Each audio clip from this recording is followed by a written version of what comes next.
Picked the wrong week to quit sniffing glue.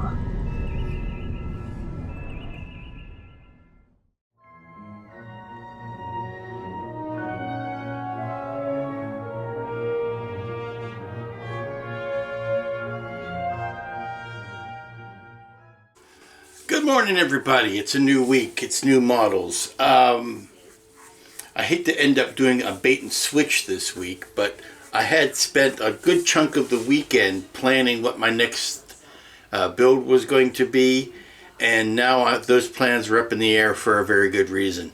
Well, let's introduce you to what could have been. Okay, here's what could have been. These are a series of minibus from Blackheart Models. These were something that I picked up at Wonderfest last year. And yes, I'm just getting around to them this year. You tell me how many things you've got in your stash, and we'll just compare notes, shall we? But I wanted to pick this up because I just love the idea of this set of Trek figures, obviously, with the addition of a Gene Roddenberry bust, which is a subject I had never seen done as a model before. And back, this was a year ago when the idea of painting faces scared the bejesus out of me.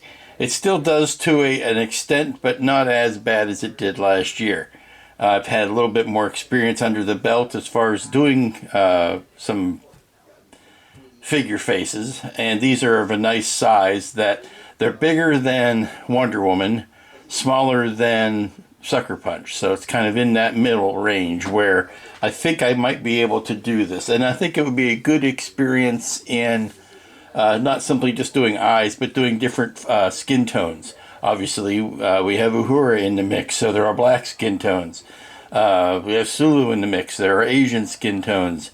We have a Gorn in the mix, so there are reptilian skin tones. All of these. Spock has a skin tone that's a difference between McCoy and Kirk and Scotty. But I could get some measure of a what's the term? A savings of scale, because I could do the yellow tunics at the same time, or the blue tunics, or the red tunic shirts at the same uniform tops at the same time, and make sure that those were all consistent, because no matter the skin tone, the uniforms need to be consistent. So I pulled these out, and I was asking myself if it was possibly time to work on these, because they're small enough that I can either pepper them around the house or do a nice display of all of them together. Space is becoming a premium again, so I have to concern myself. Maybe I can make a nice little shadow boxy type of wooden thing where I could put these in. I have to say I'm not overly wild about the plinths that these are on. These look like standard Blackheart plinths, and it's fine, but I'm not really interested in promoting Blackheart's business at this point with the bases. I mean, they do wonderful work. The likenesses on these are tremendous. That's what sold me on them in the first place. These are sculpted by Jeff Yeager, who is at the top of the heap when it comes to likeness sculpting. The likeness on Roddenberry. Now, you could say maybe these border a little bit into caricature, but I think that helps. I honestly do. I think here's an example. That may not be a great William Shatner, but it's a fantastic Captain Kirk. That's where I'm making my distinction. These characters, here's the Dr. McCoy. Something you don't see represented all that well. There's a million Spock models out there. There's a million Captain Kirk models out there, or toys, or action figures, or whatnot. The look on the sculpt on this, the Shell Nichols, or the Uhura, is marvelous. And I'm looking forward to doing a beauty makeup on that. But just something I thought would make a nice little, if nothing else, a painting exercise. You don't see nearly enough Gorn. I mean, that's a nice, accurate Gorn head there. You don't see nearly enough kits like this. So I figured, okay, all is well and good. I'll pull these down. I'll start working on these. So I figured, well, I'm looking at these. And when I bought the set last year, there's also one more in the set that I didn't buy, and that was a Khan. And I'll tell you the reason I didn't buy the Con is because the Con that is in the Blackheart set is the movie version of Ricardo Montalban. It's not the TV version. It's like all of these are circa 1966, 67, 68. And then there was a Wrath of Khan, eldered, white-haired Ricardo Montalban that just didn't fit the rest of the. It doesn't go with the rest of the set, so that's why I didn't get the Con. But I say all that to say this: what is missing in this set is a Chekhov. And you know what a completionist I am. We've got Sulu, we got no Chekhov. So I, just on a whim, I went to blackheartmodels.com, blackheartmodels.com, to see if they've added a Chekhov since then. And come to find out, there is a third set. These were two different sets. There is a third set of Trek figures out now that includes not only Chekhov, but a Telosian, Pike in his chair, or Pike, a bust of Pike in the top of the chair, and Ruck, a Ted Cassidy Ruck android figure. So there are 4 new figures that I will be picking up at Wonderfest this year. So I've decided to forego these figures until after Wonderfest, when I can come back and do them all at one time. Like I said, I can pull out the 4 monsters and do those as a bunch, or do Sulu and Chekhov. I could do Sulu, Chekhov, and Kirk, since they all need the same color of shirt, that sort of thing. So I've decided, since there are more on the offing, that I am going to hold off and do these when I come back. So that means I am scrambling around for what to do this week. And I think maybe the time has come to pull out that travel pod, and we'll do that this week instead. It's something small, something I can contain to the table. This close to Wonderfest, I really don't want to pull out a kit that's going to take me 6 weeks to build. So that's what we're going to do. We're going to go back to the pod. Well, good morning, everybody. Welcome back. It's Tuesday. So I started putting the base together. Now, I was looking for some fancy well-done cement, Gorilla Glues or whatever, and everything I found or tried just didn't stick it together just as good as good old plain old CA. So no fancy glue for this, just your run-of-the-mill CA. And I'm keeping this in the kit protector because it's such a lovely printing, but look at that marvelous job that Keith has done on this base. I do not want to scratch that paint, so I am, or that printing, so I am keeping it in the bubble wrap until I possibly can't. And of course, it's the same way as the Grissom base. It's got this wonderful reinforcing in here, but I do need, and it's going to be tough on this because this is a Mac Daddy rod here. This is stiff. This is thick, but you got to have an escape for your wiring. You can't, if it goes all the way down to the base, as it's supposed to, it cuts off. So you need to make a little mouse hole at the bottom of this for the wire to come out of. I'm going to have to make a little Buenos Noches right there for it to come out. So I'm going to have to get a big drill bit to do that, because this is really thick-walled tubing here. So that would be the next step. And then what I would do is put some slow-acting glue around the base of that and sit this down, because I don't know where all of this has to sit until I've got the top down, because the top has a hole cut through it for the post. So that would get settled down, and then I would know where my wiring needed to go from that point. So that would be the next thing on that step. And then the mail came, and along with a nice check from Steve, the Vampirilla kit came that I had ordered. And I looked at this and thought, oh, okay, I can stop work on the pod and go back and work on this Vampirilla. And then I realized, this is essentially Wonder Woman. I had just done this as a Wonder Woman kit, because it's all the same. I mean, obviously it's a different character, but it's flesh tones and a pretty face and a nice costume. And what the heck, I've already done that, so I don't want to do 2 of these in a row. So this goes back in the stash for now. Alrighty, hard to believe it's been more than a year since I've made this first travel pod model, and yeah, you can already see the leaps and bounds just looking at the Kirk figure or the Scotty figure, how faceted and nondescript that shape is compared to this well designed and well printed new Kirk figure. It's going to be inevitable. You're going to hear me making comparisons between the old kit and the new kit. So I wanted to give you a quick refresher of what this old kit looked like.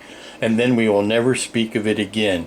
It will be relegated to the dustbin of models. If anybody wants it, they can come pick it up. I was thinking that I might want to cannibalize the lighting in this, but I don't even think it's worth cracking open for that. So same agreement, same arrangement as before, except I won't, not the same guy, because that would just be, give somebody else a chance. But if you're in the Raleigh area and you would like this kit, contact me, let me know. I'll have it waiting on the doorstep for you, because I certainly don't need two of these, and I don't really have a desire to keep this one around after I get finished with this, because I want to, again, we're going to do this one time, and then hopefully that will be the last time we bring this up. But in the original kit, this, I'm trying to remember exactly how it was broken down, but this and this were two separate pieces. There was a horseshoe that was one piece, and then this top was a second piece, and getting that to line up was a heartache and a heartburn all the same. Same for the inner tub.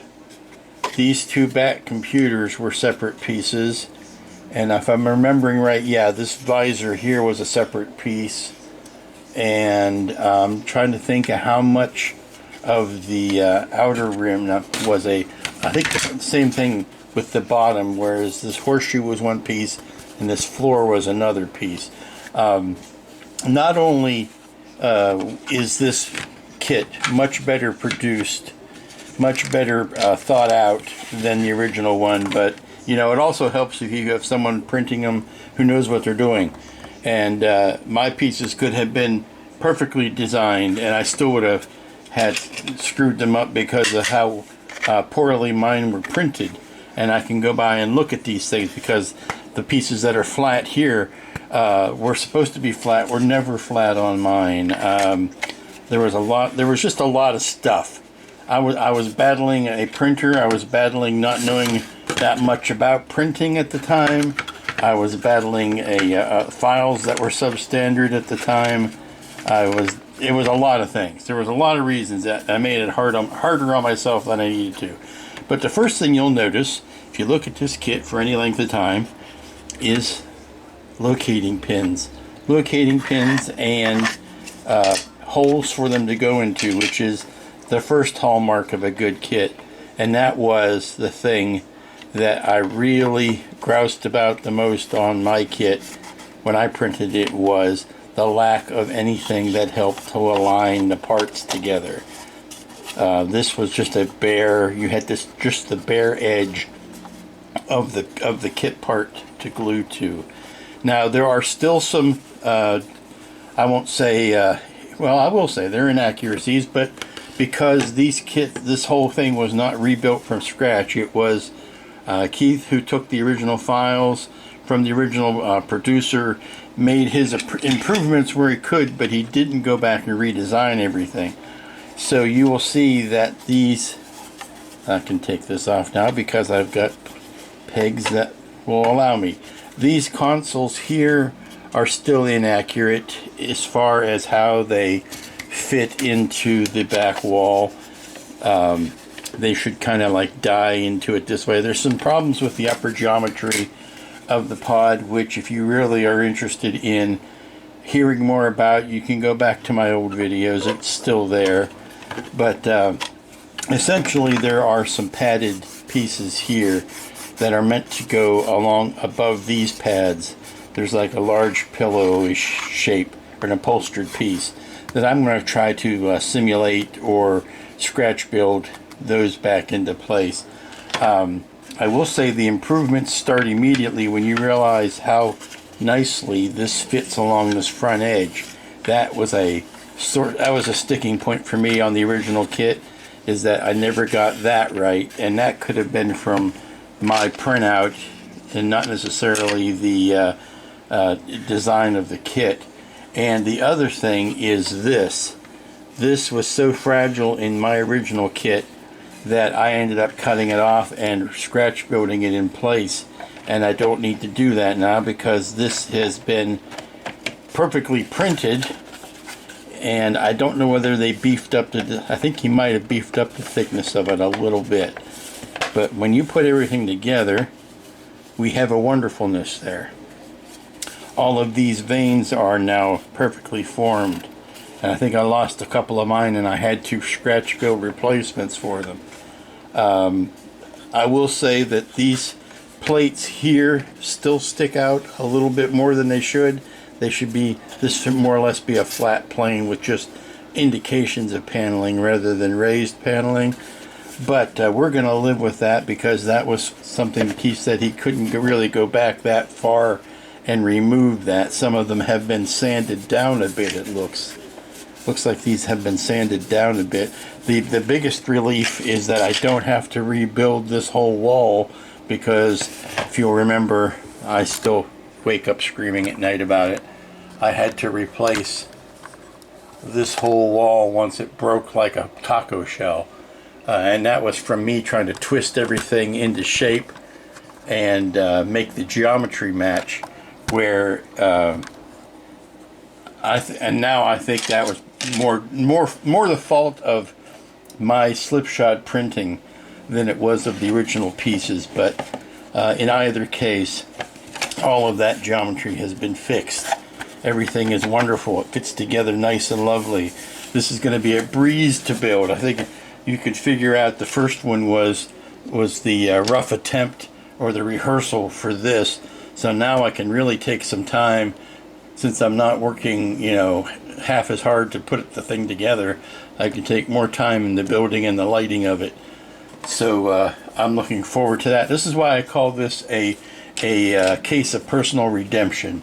I teased that a few months ago when I was originally talking about this being a case of redemption, because while I feel this was a good build, there was so much wrong with it that I really feel like I needed to redeem myself by making it again. And that's the best way to exercise the bad memories, is to make new good memories. Okay, I'm closing up for today, and I've got all of the parts of the pod primed. There we go with our P alliterations again. All the parts of the pod are primed. And you may ask why. Why is the Ares back on my table? Well, I'll tell you. It's because today, a glorious day, a day long remembered. It has seen the end of Kenobi. No, this will be a day long remembered. The kind gentleman who designed the wonderful figures for the inside of the pot, inside of the Ares, released those onto CG Trader, and I was able to immediately go out and purchase, another P word. I purchased a set of those figures from him, and I was able to get them printed. Another P word. Purchased and then printed. And you can see they're in there. Now they look like they might be a little small. I have to tell you, particularly the pilots. I cannot, another P word. The printed pilots. Now the problem is, another P word. The problem with the printed pilots is I have closed up my cockpit, so I cannot use the printed pilots. So I'm going to use them as additional passengers. Another P word. It's amazing once you start noticing things like that, how many of them there are. There's a little bit off there. But I'm going to paint up, again, another P word, paint up my flight attendants. Back then they were called stewardesses. Now they are flight attendants. But I'm going to be painting these up and then placing them in their, put them in their places. So that's something else that will help finish up this project, the last P word of the day. Well, good morning, welcome back. It is Wednesday already, and it's a madhouse around here. A madhouse! I am in the middle of about 12 things. Of course, this is the time of year when everybody is frantically getting their stuff ready for... Let me take the brush out of my mouth. Getting their stuff ready for Wonderfest. And that includes, or entails, not only are you pulling out what you think you want to take, and then immediately realizing that no, it's not quite good enough, or you are dusting things off and checking the lighting, making sure everything still works, make sure you still got all the power cords that you need, and if it needs batteries, that you've got batteries in reserve. You are also, about this time of year, starting to acquire boxes. Whatever it is you're going to be packing them in to transport them to said festival. And that's kind of where I am right now. I've gone through and I'm evaluating boxes and figuring out what I'm going to take, and do I have the right box for it? Do I have enough foam to pack it? Will it survive a trip? That kind of thing. And I'm also working on this travel pod. I do not anticipate that it will be, well, you know, it might be done in time. That might be something to bring. I've got another kit that, or another subject, another model that is, if you can hear it in the background, printing busily on the printer. And if I have time to get it done to bring, it would be a stellar achievement. I don't know, because I don't know how well it's going to go together. I don't know if it's going to be practical. So today, and yesterday I also downloaded and printed those Aries figures. So I'm painting those up today to see how well those are going to work. And I'm also right now painting, or starting to paint, on Kirk and Spock here for, Scotty and Kirk and Scotty for the travel pod. And seeing how well they're going to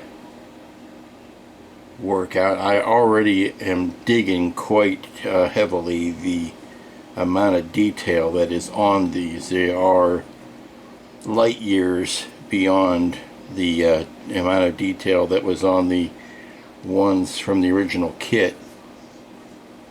So I am working on these two guys, and we're going to start last night I went ahead and glued in all the little latches. This is about the only tough bit of construction, gluing the latches on the airlock that goes at the back. And I got everything primed yesterday, like I said I was gonna. And what we are left with today is starting to piece together the interior, and going back and rechecking my original reference material and seeing if I wanted to keep the colors that I chose the first time, and I think I do, because I don't think I was too far off the mark last time. But it is a 70s festival of oranges and harvest gold and oranges and autumn browns. Most of this being brown with a contrasting color of the bench seating. Now the bench seating, if you'll recall, was a relic of the time that it was used at the end of Search for Spock, I believe. When they are going to the Enterprise A and it has the whole crew in it, and it made more sense to have bench seating. In the motion picture, I believe there were only a couple little individual chairs that went back here, and these consoles had a different configuration. But this is the kit I've got. This is the kit I'm building. these are the benches that I will be using. So I'm going to pull those out and paint them and get them set inside. And now these are the I would say acoustic foam, but these are the padding, bottom of the pads that are continued there on the top. They kind of go together. Once you do all of this, there is no real way to there's no real way to deal with the joint. These pads should all be one pad.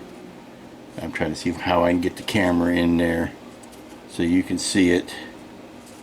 These should all be one pad, but you're not going to be able to putty those or sand those together because of the way the rest of the kit just happens to fit. So we're just going to let the paint take care of that. There are watching the there you go, because I want to preserve those lovely alignment tabs. This is what I was saying. This is the bottom edge, and I think what I need to do is just sand those so that that lip isn't quite as obvious.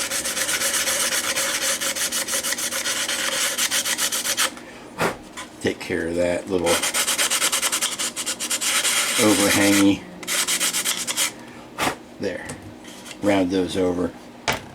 Now there is a padding that goes in here on this top wall, and I think I'm just going to cut that out of a piece of sheet stock or scrap and just put the pads there. Then there is a light diffusing panel that goes behind these windows so that you can light them from the outside.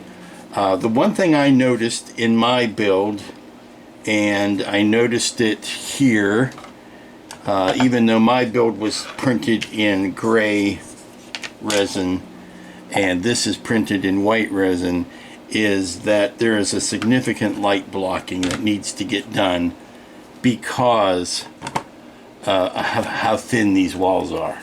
So I am going to be, this is the outside shell, I'm going to be blocking that with some foil, and hopefully by the time you put the inside shell around it, that will keep the light from bleeding too badly. I am hoping, now that I am working with pieces that are more expertly produced and printed, that it's going to allow me to do something I couldn't do the first time around, and that is I want to light up these navigational thrusters areas. I couldn't really do that on the other one because by the time I was trying to make all of these corners fit, I had so much impacted CA there, and resin and putty and glue and whalebone and everything else I could think of to get them to stick together, that I just didn't have the clearance for that. But now that I've got these wonderfully clean joints, I am hoping that I will be able to put a light up in here. I have not decided the best route to do that. I think it's going to be fiber optic, but I'm not exactly sure. But I know that it's going to allow me to at least put lights at the top here and the top here. I don't know if I'll be able to do the sides. I can do the top, and then I can do the bottom corners here. That will give me a little bit better of a result than the first time around. I did find something that was a trouble, and I will have to adjust it to make it fit, but it was a piece that was not going to cooperate, and that piece is this red insert that's supposed to do both of the navs here. It does not fit.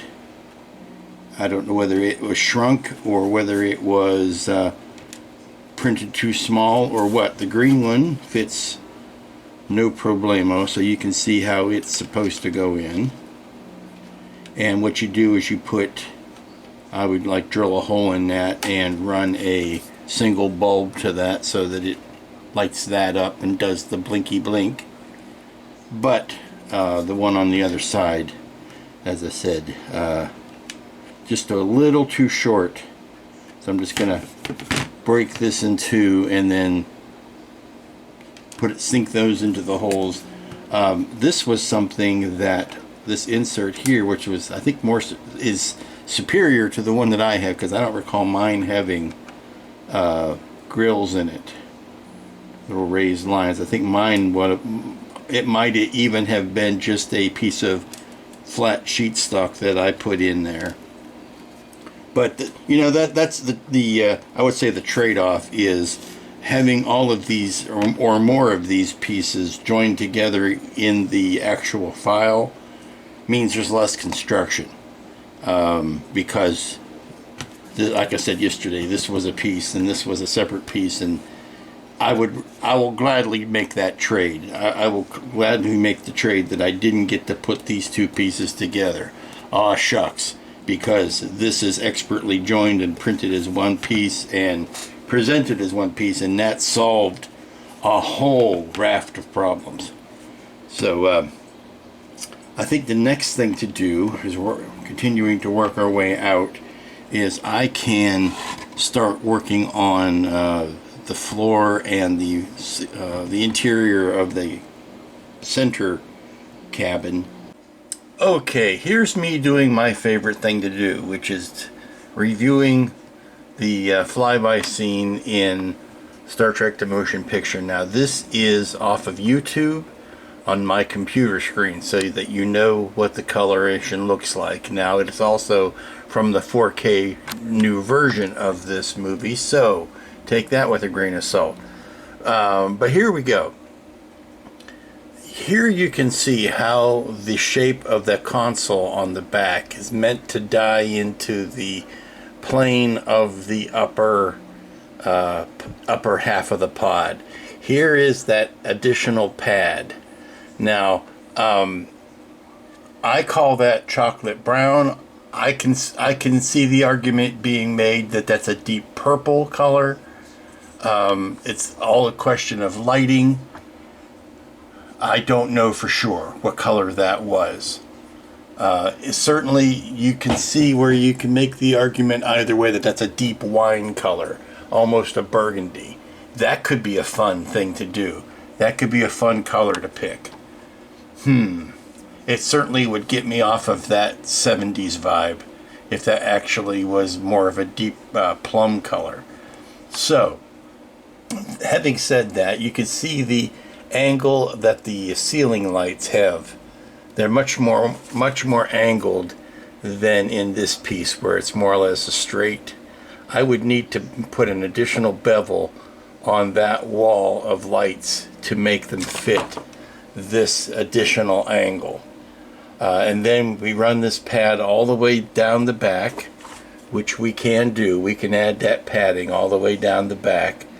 I am seriously thinking on, and this would be a way to get a little bit more interest out of this model, is to see where my pencil lines are there. That's where I'm thinking that these consoles need to be cut back. Now, this was much easier to do in the original printing of this kit because these were separate pieces. They weren't molded into this one piece. This is kind of, well, there goes my screensaver. This is kind of a step backwards, because if those were separate pieces, it would be easier to alter them. I still have those files. I could print up my own version of these and cut this whole console out.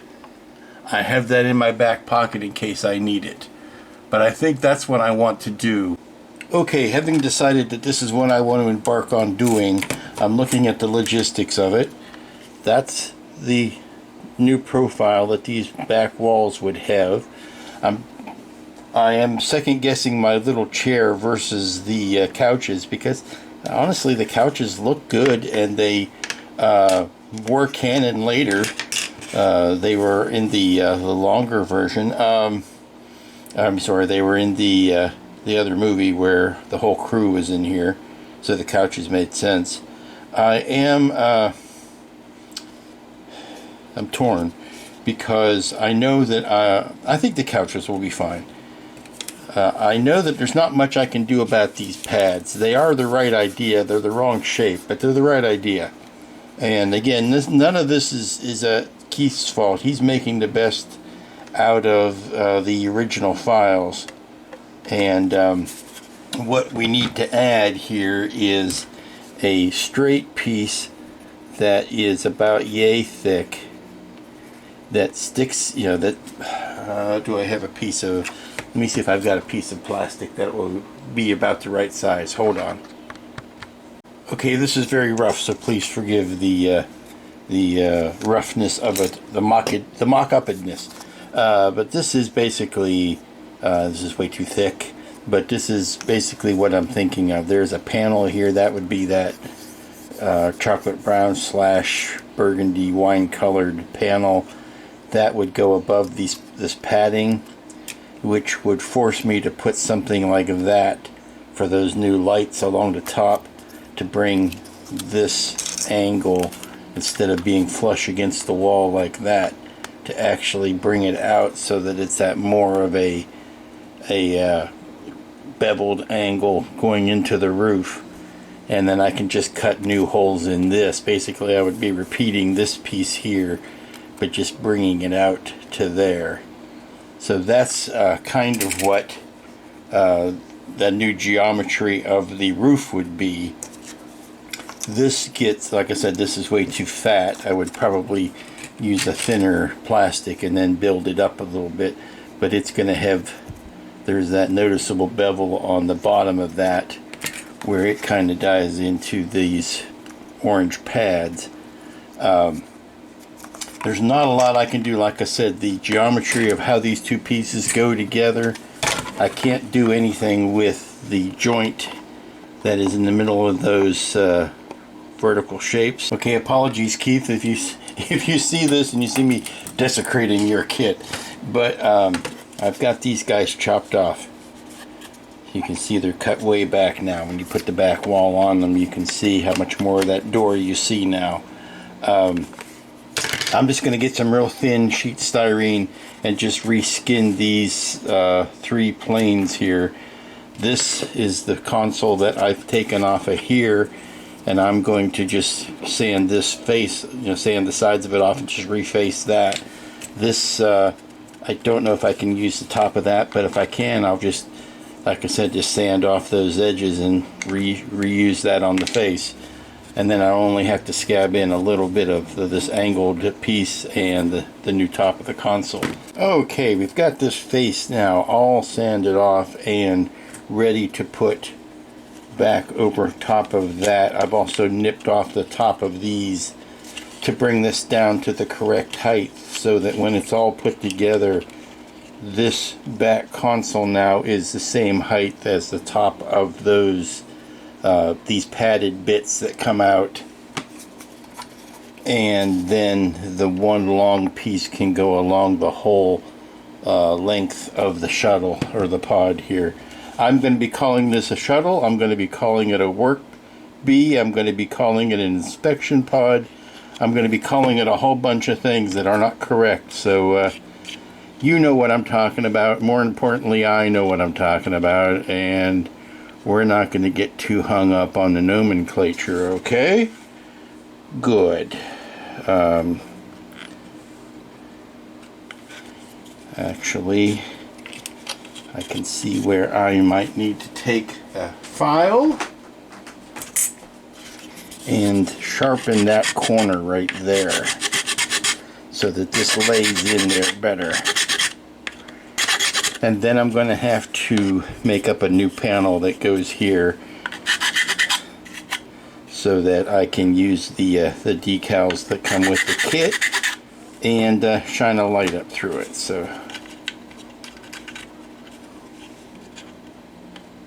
there, that sits better. That sits a whole lot better. Okay, we'll reinforce this from the back, and then we'll move over to the other side over here. Okay, hopefully you can tell with the light shining in, but that's the more correct profile for those two consoles in the back. If I take the back off, you can see a lot more. You can see the appropriate shapes here. That's cut back a lot more, and then this is cut more and angled more. This is ugly back here, but who cares? Once you put the plate over it, you're never going to see it. So yeah, I'll throw some epoxy in there, just a light block, but epoxy sculpt in there to light block, but I don't really care if that's as pretty as the rest. I do think perhaps it would behoove me to go ahead and close off the tops of these. However, just put a little piece of schmutz over top of that just to block those off. Yeah, okay, that's next. Now the next thing is going to be recreating these panels. Well, I'll do it out here. These panels, but on a more beveled. Well, actually, all I need to do is to make up 2 sets of these that I can then bevel in. I can leave these where they are. I just need to make another false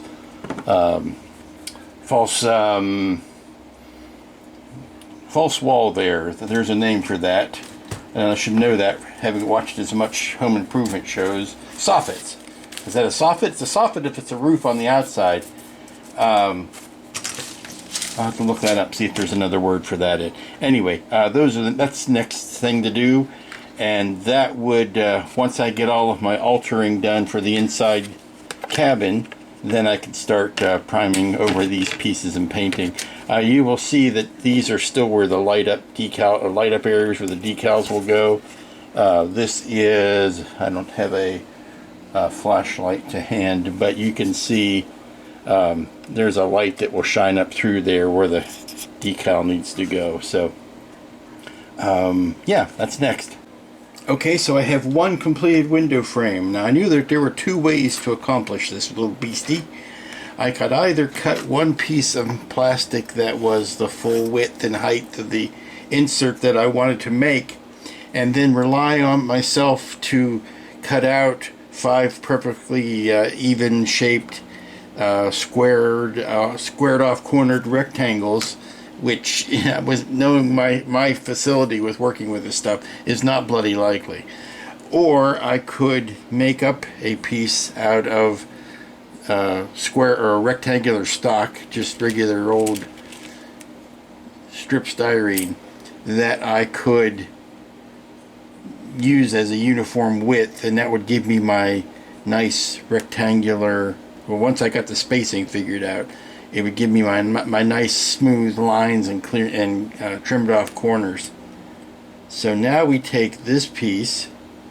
We're going to sand it up, obviously, because I got glue smudges on it and all that kind of stuff.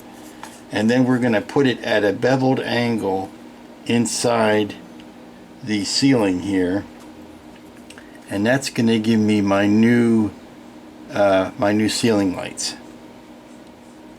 And we're going to let the light shine through here. I might, actually I probably should, it may be at least these 2, cut out these central stanchions here so that it won't throw any weird shadows. I might want to leave one in the center just for strength, but it's going to sit something like that. So now that I've got one done, let's see if I can make another.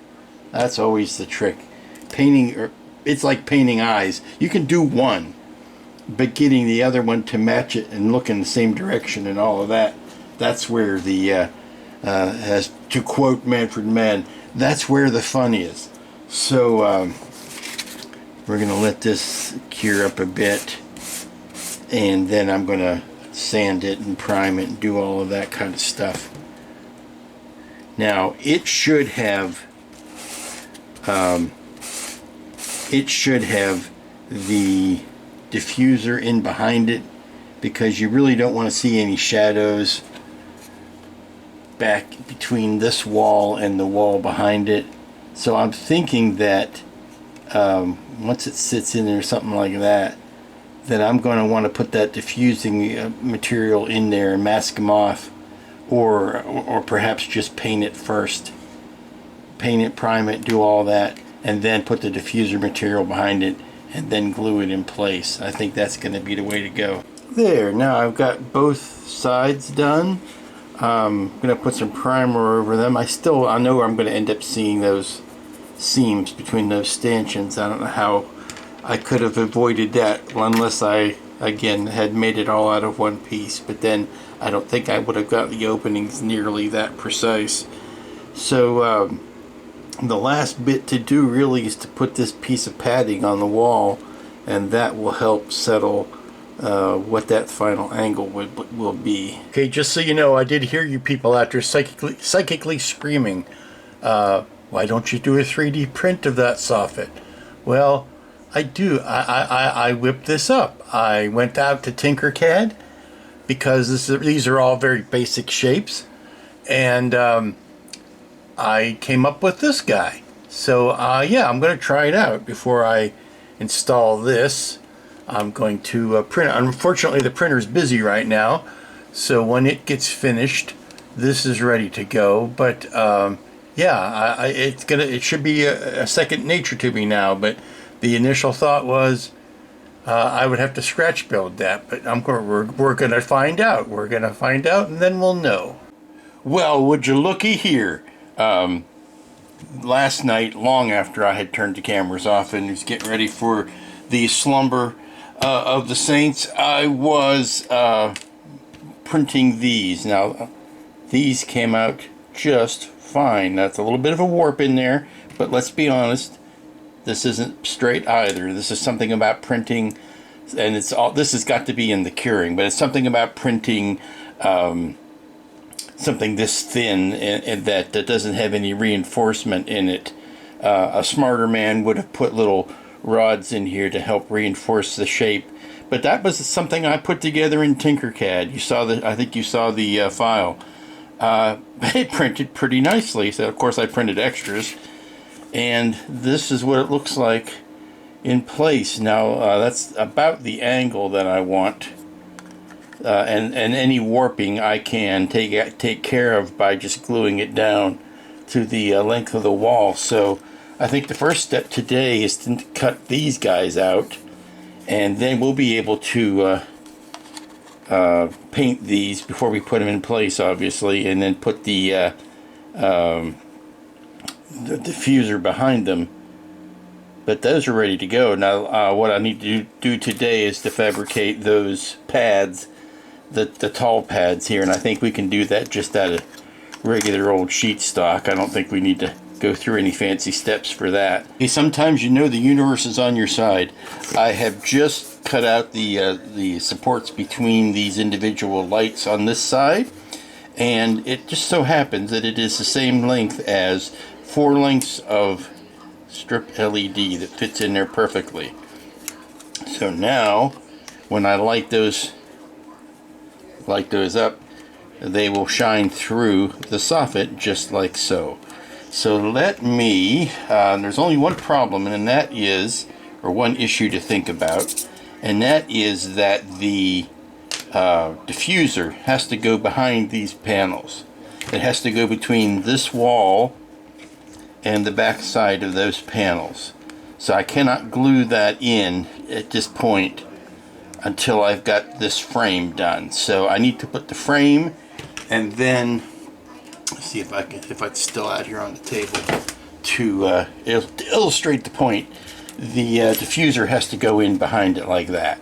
So clean these up a little bit and then paint them, and then we can paint the inside here. Okay, I want to put padding on the sides of these walls, and because of the weird geometry, I'm going to have to do some faceted cutting on this. Now, I don't have any material that is the exact thickness that I want, so I'm going to have to build it up with a couple of sheets glued together, and which kind of actually helps, because I don't know if you've seen a lot of woodworking shows, but when you're trying to laminate several pieces of wood together to make them bend around a curve, it's best to use real thin sheets, and then they'll hold the bend better when you glue them all together. So I'm going to glue the first one down. You can see right here there's a gap that is caused by this wall being faceted. And so what we're going to do with the first one here is we're going to glue this down. We're going to clamp it tight to the wall, and then we're going to put another one on top of it, and then that's going to also be pushed down, but it's going to allow me to do a flat shape over this bent wall, basically. And then we can play with the edge that's going to happen at the back later. But I need to follow this front line with this piece, which means I need to actually trim it a tiny bit here. It needs to have a bit of a, again, I use the word facet, but it's going to have a bit of a trim just on that front line so that I can put it into this crease to start it with. And then that'll follow the shapes better. And then we put our or our lighting soffit at an angle right above that. Morning, folks. It's Friday. It's the last work day of the week. Last work day on the first week of the travel pod. And if all goes well today, we might be able to close up the interior. At least get the inside cabin done. Probably won't get the lighting in, but we'll at least get the lighting to where it's ready to go in. But I am working on the inside of the cabin, and I'm pulling out the mission model paints that I have. I always find it's best not to mix and match paints, but sometimes you have to. And in the current Tamiya shortage that we've got right now, I'm gonna have to. But I'm also reminded that this was the orange that I used. I believe it was the orange I used on the first travel pod. So I'm going to use that again. It is a nice, it's not an Irwin Allen orange. It's more of a Harvest 70s, Harvest Gold, orange that you saw in a lot of 70s stuff. Which is, let's face it, when this film was made, so a lot of those Harvest Golds and teals and olive greens, those were the colors of the day. They were everywhere. So what I've got is, I've got a mess is what I've got. I've got the inside of the bottom tray here. Now I've got the floor painted and more of a chocolate-ish brown. I need to repaint this to touch it up, and that is the hull red. I'm going to be using the hull red for the front tray here, and also for the front of the wall here. I've got this pad taped off right now, or else you could see it. And then I'm going to be using that orange strictly on the side walls and the side wall here. Actually, no, the orange should continue up to here. Should be on that side wall as well. And then I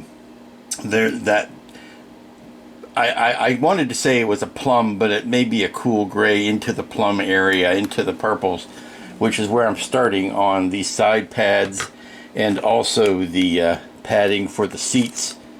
Trying to do those the same color. And yeah, it's all coming together, and I've got that deep chocolatey brown slash black on the floor carpeting and on the ceiling as well. So it's a lot more colors in there than you might think, but I think we need to have that color in there. Now this is the soffits for the lighting, and we will hopefully, once I get these side walls painted, I can go ahead and put those in place like that there.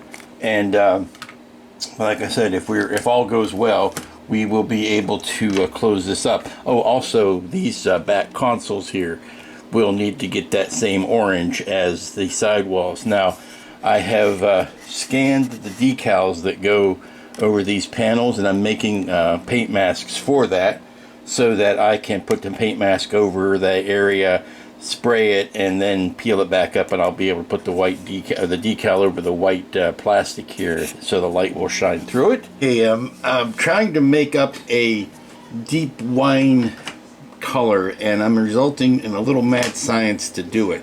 I've pulled out some old, what are these? Polyscale. Good Lord, that's how old these paints are. This is a Model Master acrylic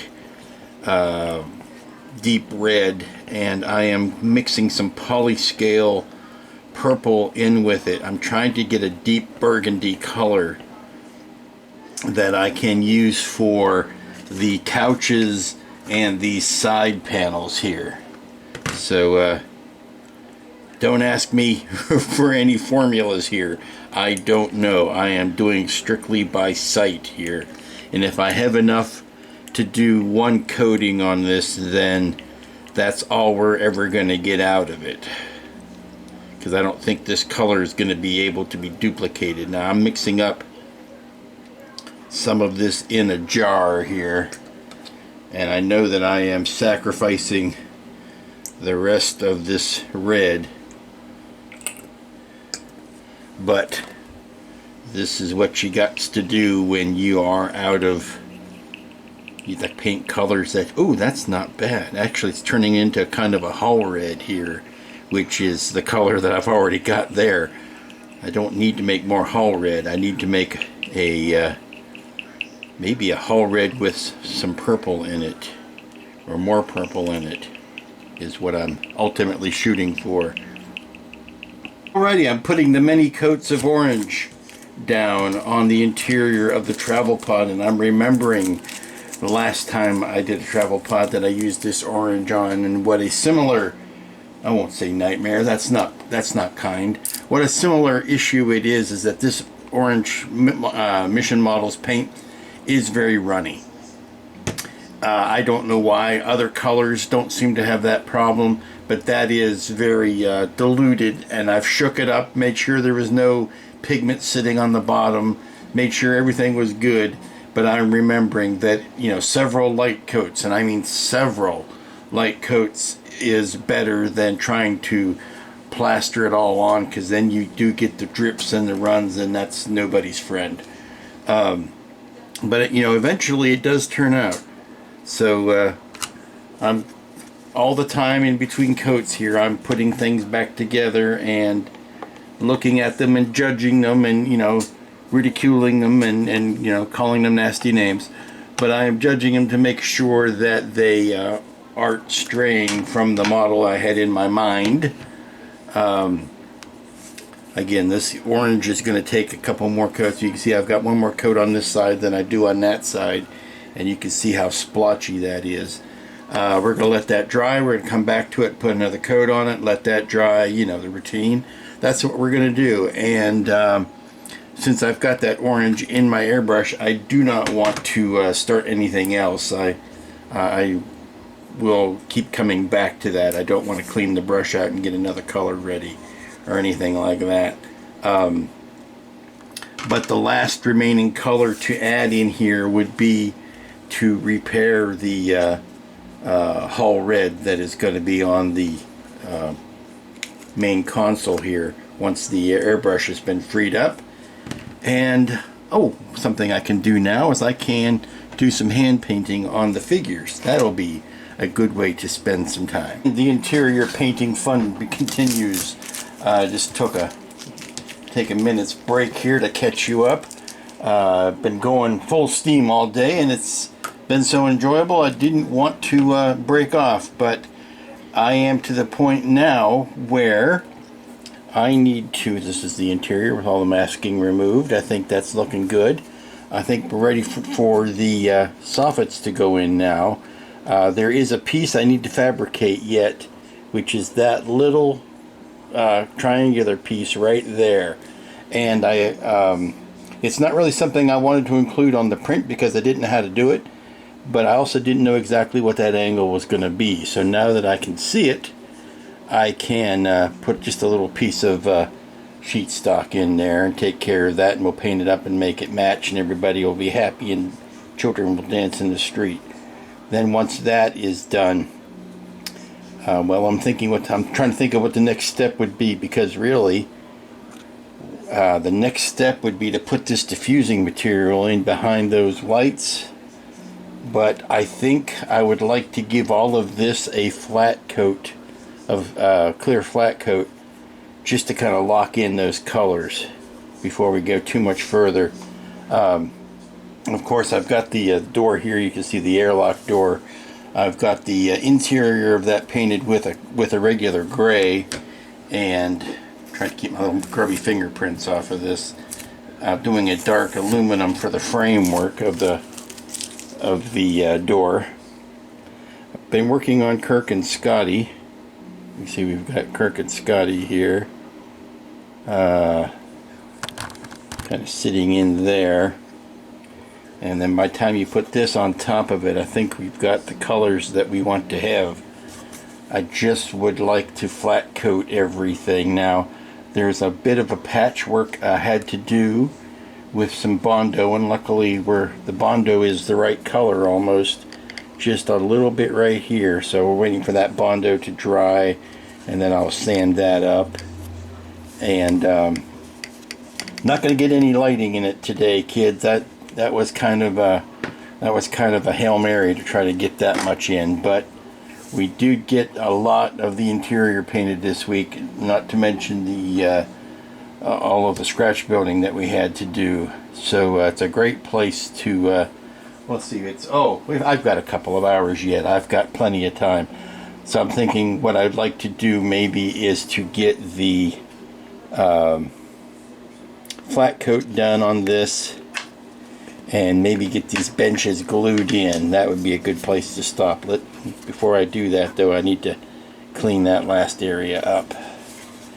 Now I've got vinyl over the areas where the lights will come through from the back side, so we'll take that off when it comes closer to that. But yeah, I think we're running at a good pace today. Okay, I think that maybe for the last act today, well, at least the last big act today, I am going to glue these windows in, and then set this aside to dry, and then see what little piddly things I can be working on while this sets up.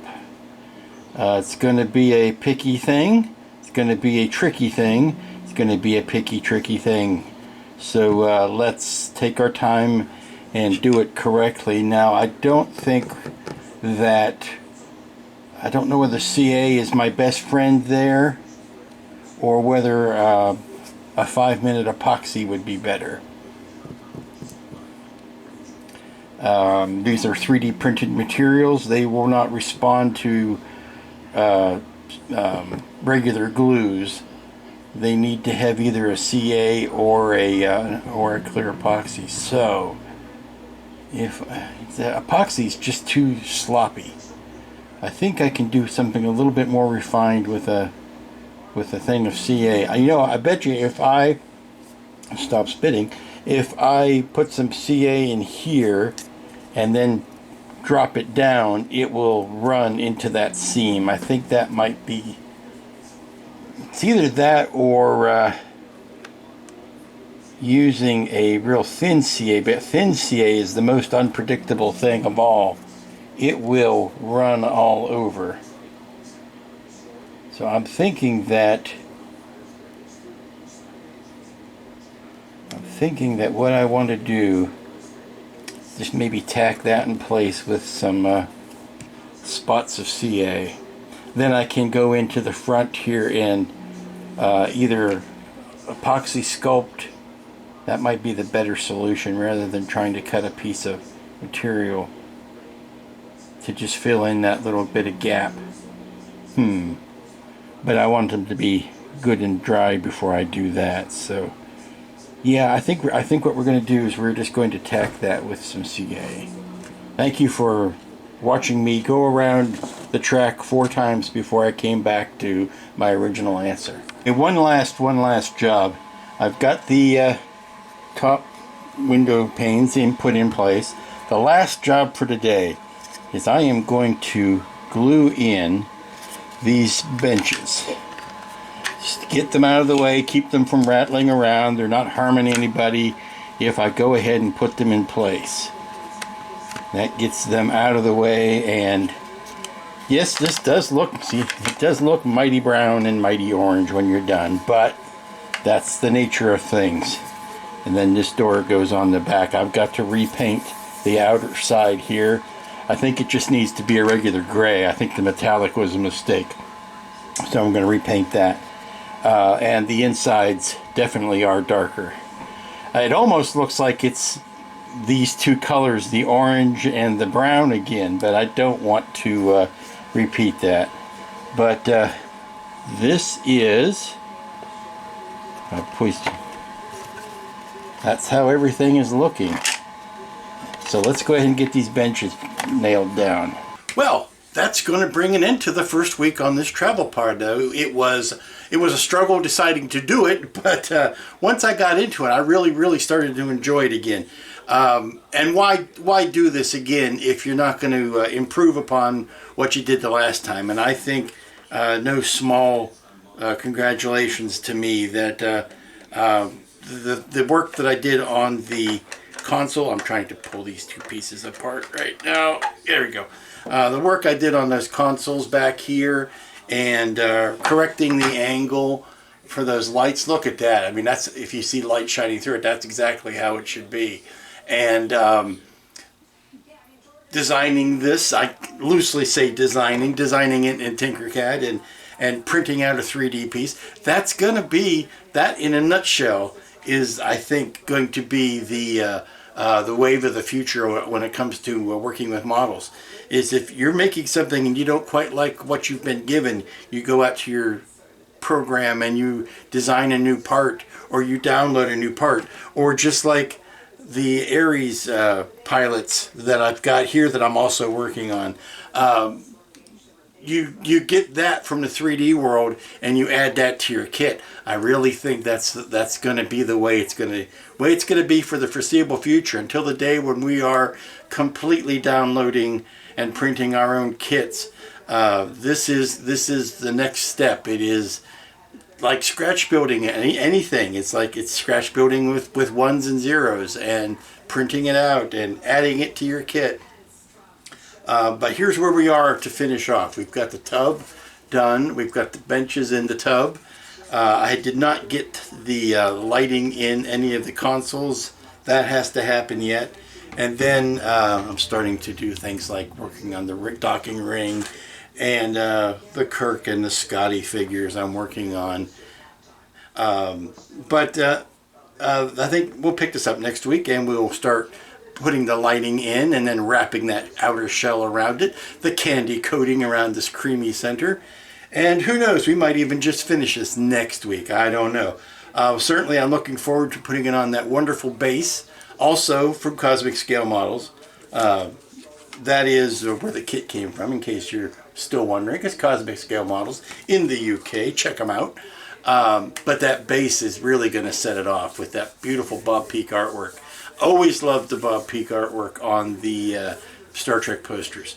They weren't always used in all of the rest of the material. Bob Peak did a wonderful Graphicon poster, rarely ever used. It was used on the CED disc and some of the later video releases, but it's not the movie poster. It's not what they used for the movie poster. And he did a Search for Spock poster. He did a Voyage Home poster, and I think he did a Final Frontier. I think he did the first 5 posters. But check him out if you don't know who Bob Peak is. I would put him up there with Drew Struzan as far as the masters of the movie poster. Back in a day when you painted, by God, you illustrated a movie poster. You didn't put a Photoshop bunch of heads on there. But I digress. So until next week when we pick this back up, y'all be good to each other, be good to yourself, go outside and play, and we'll see you here next time.